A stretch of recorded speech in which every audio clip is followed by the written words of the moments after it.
ഏവർക്കും സ്പോട്ടോപ്പയിലേക്ക് സ്വാഗതം. Euro കപ്പിനും Copa അമേരിക്കയ്ക്കും ശേഷം ഫുട്ബോൾ ലോകത്ത് ട്രാൻസ്ഫർ വിൻഡോസിൽ എന്തൊക്കെയാണ് ഇവിടെ നടക്കുന്നത്? യുണൈറ്റഡ് ട്രാൻസ്ഫർ വിൻഡോസിൽ വ്യക്തമായ രീതിയിൽ തന്നെ ഇടപെടുന്നതാണ് നമ്മൾ കാണുന്നത്.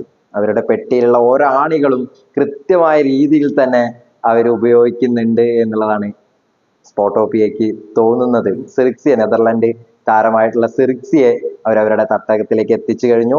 റയൽ മാഡ്രിഡ് കണ്ണും നട്ടു നോക്കിയിരുന്ന ലെനിയൊറയെ വീണ്ടും അവരുടെ തട്ടകത്തിലേക്ക് എത്തിക്കാൻ മാഞ്ചസ്റ്റർ യുണൈറ്റഡിന് കഴിഞ്ഞിട്ടുണ്ട്. ഇനിയിപ്പോ ഡിലൈറ്റിനും അതുപോലെ തന്നെ ബ്രാൻഡ്വൈറ്റിനൊക്കെ അവർ നോക്കുന്നുണ്ട് എന്നുള്ള വാർത്തകളും ഇപ്പൊ വരുന്നുണ്ട്. അതോടൊപ്പം തന്നെ ഇപ്പൊ റയൽ മാഡ്രിഡ് അവരുടെ സ്റ്റാർ സ്ട്രൈക്കർ ആയിട്ടുള്ള കിലിയൻ എംബാപ്പയെ അവതരിപ്പിച്ചിരിക്കുകയാണ്. 80,000 കാണികൾക്ക് മുന്നിൽ ക്രിസ്ത്യാനോ റൊണാൾഡോയെ അനുകരിക്കും വിധമാണ് കിലിയൻ എംബാപ്പെ ആ ഒരു വേദിയിൽ പെരുമാറി എന്നുള്ളതാണ് നമ്മൾ മനസ്സിലാക്കുന്നത്. അപ്പോൾ എംബാപ്പെ റയൽ മാഡ്രിഡിലേക്ക് പോയതോടെ PSG അവരുടെ ഒരു സ്ട്രൈക്കറിന്റെ ഒരു ഒഴിവ് വന്നിരിക്കുകയാണ്. ഇതിലേക്ക് അവർ PSG നോക്കുന്നത് ഇപ്പോൾ വിക്ടർ ഒസിമനെയാണ്. വിക്ടർ ഒസിമൻ നെപ്പോളിയുടെ ഒരു സ്ട്രൈക്കറാണ്. നമുക്കറിയാം, നല്ല കേപ്പബിൾ ഉള്ള ഒരു പ്ലെയർ തന്നെയാണ്.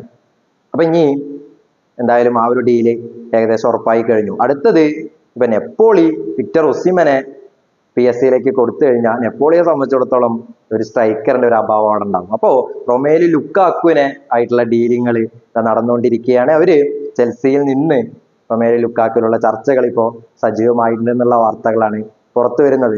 അടുത്തത് മാസൺ ഗ്രീൻവുഡിന്റെ കാര്യമാണ്. മാസൺ ഗ്രീൻവുഡ് യുണൈറ്റഡ് പ്ലെയർ ആണ്, ഇപ്പൊ ഗെറ്റാഫയിലാണ് കളിച്ചുകൊണ്ടിരിക്കുന്നത്. അപ്പോ ഒളിമ്പിക് മാർസലെ ഇപ്പൊ 30 മില്യൺ കൊടുത്തുകൊണ്ട് മാസൺ ഗ്രീൻവുഡിനെ സ്വന്തമാക്കാൻ പോവുകയാണ്. അപ്പോൾ മാസൺ ഗ്രീൻവുഡിനെ സംബന്ധിച്ചിടത്തോളം നമുക്കറിയാം, റേപ്പ് കേസൊക്കെ ആയിട്ട് ഒരുപാട് കേസും ഗുണ്ടാവണ്ടികളൊക്കെ ആയിട്ട് ഇങ്ങനെ നടന്നുകൊണ്ടിരിക്കുന്ന പ്ലെയർ ആയിരുന്നു മാസൺ ഗ്രീൻവുഡ്. അദ്ദേഹത്തിന്റെ കരിയർ നശിച്ചു പോയതൊക്കെ നമ്മൾ കണ്ടിട്ടുള്ള ഒരു കാര്യമാണ്. അപ്പോൾ ഇനിയിപ്പോ ഒളിമ്പിക് മാർസലെ 30 മില്യൺ ഓഫർ ആയിട്ടാണ് മാർസലെ വന്നിരിക്കുന്നത് മാസൺ ഗ്രീൻവുഡിന്റെ മുന്നിൽ.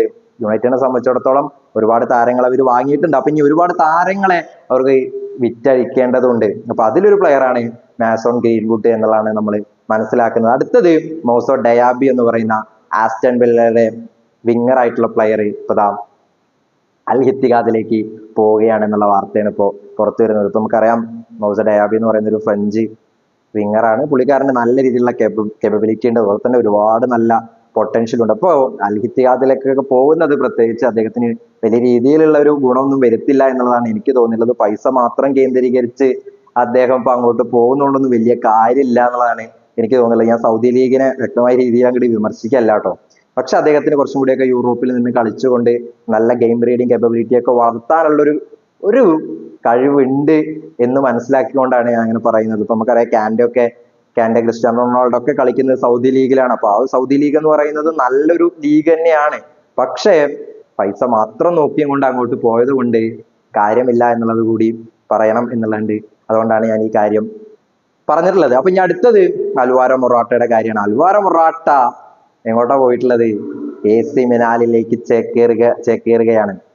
അത്ലറ്റിക്കോ മാഡ്രിഡിലും ജുവന്റസിലും റയൽ മാഡ്രിഡിലും ഒക്കെ കളിച്ച് പരിചയമുള്ള അനുഭവ സമ്പത്തുള്ള പ്ലെയർ ആണ് അൽവാരോ മൊറാട്ട. സ്പെയിനിനൊപ്പം യൂറോ കപ്പ് ചാമ്പ്യന്മാരായതിൽ നിർണായക റോള് കൂടി അൽവാരോ മൊറാട്ട വഹിച്ചത് നമ്മൾ കണ്ടുള്ള കാര്യമാണ്. അപ്പോൾ അൽവാരോ മൊറാട്ട AC മിലാനിലേക്ക് ചേക്കേറുകയാണ്. ഇനി അടുത്തത് നമുക്ക് പറയാനുള്ളത് ഗോൾഡൻ ബോയ് റാങ്കിങ്ങിൽ ടോപ്പ് 10 സാവിന്യോ, ബ്രസീലിയൻ ലെഫ്റ്റ് വിങ്ങർ ഇപ്പോ മാഞ്ചസ്റ്റർ സിറ്റിയിലേക്ക് ചേക്കേറിയിരിക്കുന്നു എന്നുള്ള വാർത്തകളാണ് ഇപ്പോൾ പുറത്തു വരുന്നത്. അപ്പോ സാവിനിയെ സംബന്ധിച്ചിടത്തോളം നമുക്കറിയാം, നല്ലൊരു പ്ലെയർ തന്നെയാണ്, ഒരുപാട് പൊട്ടൻഷ്യൽ ഉള്ള ഒരു പ്ലെയറാണ്. ഇനി അടുത്തത് നമുക്ക് പറയാനുള്ളത് ഗരത്ത് സൗത്ത്ഗേറ്റ് ഇംഗ്ലണ്ട് വിട്ടു പോയി എന്നുള്ളതാണ്. ഞാൻ മുന്നേ ഒരു വീഡിയോയിൽ ചർച്ച ചെയ്തിട്ടുണ്ടായിരുന്നു. ആ വീഡിയോയിൽ കൃത്യമായി തന്നെ പറഞ്ഞിട്ടുണ്ടായിരുന്നു ഇംഗ്ലണ്ടിന്റെ കോച്ചിന്റെ ഒരു അവസ്ഥ എന്നുള്ളത്. പക്ഷെ ഗരത്ത് സൗത്ത്ഗേറ്റിനെ സംബന്ധിച്ചിടത്തോളം അദ്ദേഹത്തിന് ആ ഒരു ടീമിനെ കോർഡിനേറ്റ് ചെയ്തുകൊണ്ട് യൂറോ കപ്പിന്റെ ഫൈനലിലേക്ക് എത്തിച്ചു എന്നുണ്ടെങ്കിൽ കൂടിയും ഒരുപാട് താരങ്ങളുള്ള ഒരു ടീമാണ് ഇംഗ്ലണ്ട്. പക്ഷെ ഇതുപോലെയൊന്നും ആ ടീമിനെ ട്രീറ്റ് ചെയ്താൽ പോരാ. ഇപ്പൊ ഗരത്ത് സൗത്ത്ഗേറ്റ് അല്ലാതെ വേറൊരു കോച്ച് കൂടി നമുക്ക് വരേണ്ടതുണ്ട്. അവർ തോമസ് തുച്ചേലിനെയൊക്കെയാണ് നോക്കുന്നത് എന്നുള്ള വാർത്തകൾ ഇപ്പോൾ സജീവമാകുന്നുണ്ട്. അപ്പൊ എന്താണ് ഇതിന്റെ സത്യാവസ്ഥ എന്നുള്ളതൊക്കെ നമുക്ക് ഇനി വരുന്ന വീഡിയോയിലൊക്കെ ചർച്ച ചെയ്യാം എന്നുള്ളതാണ് എനിക്ക് തോന്നുന്നത്. അപ്പൊ എന്തായാലും ഈ ഒരു ട്രാൻസ്ഫർ വിൻഡോയില് കോപ്പ അമേരിക്ക യൂറോ കപ്പിന് ശേഷം മാഞ്ചസ്റ്റർ യുണൈറ്റഡ് അവരെ തനി രൂപം കാണിക്കുന്നതാണ് നമ്മൾ കാണുന്നത്. അപ്പൊ മാനുവൽ ഉഗാർട്ടയെ അവർ നോക്കുന്നുണ്ട് എന്നുള്ള വാർത്തകളും ഇപ്പോൾ സജീവമാകുന്നുണ്ട് കേട്ടോ. ഇപ്പോൾ ഡിലൈറ്റിനൊക്കെ അവർ കൊടുന്നു കഴിഞ്ഞാൽ അവരെ സംബന്ധിച്ചിടത്തോളം നല്ല പൊട്ടൻഷ്യൽ ഉള്ള പ്ലേയേഴ്സ് അതിൽ ഉണ്ടാവും എന്നുള്ളതാണ്. നമുക്ക് നോക്കി നോക്കാം. ഗോൾഡൻ ബോയ് റാങ്കിങ്ങിൽ ടോപ്പ് 10-ലുള്ള 3 താരങ്ങളും അതിലുണ്ട്. കോബി മൈനുണ്ട്, ഗർനാച്ചോ ഉണ്ട്, അതുപോലെ തന്നെ ഇപ്പൊ ലെനിയോറയെ കൂടി അവരുടെ തട്ടകത്തിലേക്ക് എത്തിച്ചിരിക്കുകയാണ്. അപ്പൊ അനവധി യുവതാരങ്ങളുണ്ട്. അതോടൊപ്പം തന്നെ അവർ മക്ടോമിനിയെയും കസമറിനെയും ഒക്കെ വിറ്റഴിക്കുമെന്നുള്ള വാർത്തകളൊക്കെ പരക്കുന്നുണ്ട്. അപ്പൊ എന്തായാലും ട്രാൻസ്ഫർ വിൻഡോസിൽ എന്തൊക്കെ സംഭവിക്കും എന്നുള്ളത് നമുക്ക് കണ്ടറിയാവുന്ന കാര്യം തന്നെയാണ്. ഇനി ലെനിയറോയെ സംബന്ധിച്ചിടത്തോളം, ലെനിയറോ റയൽ മാഡ്രിഡ് എന്തായാലും ഉറപ്പിച്ചൊരു പ്ലെയർ ആയിരുന്നു. ലെനിയറോ 90% ഉറപ്പായിരുന്നു റയൽ മാഡ്രിഡിലേക്ക് പോകുമെന്നുള്ളത്. കാരണം ലെനിയറോയെ സംബന്ധിച്ചിടത്തോളം റയൽ മാഡ്രിഡ് ഒരു ഡ്രീം ക്ലബ് ആയിരുന്നു.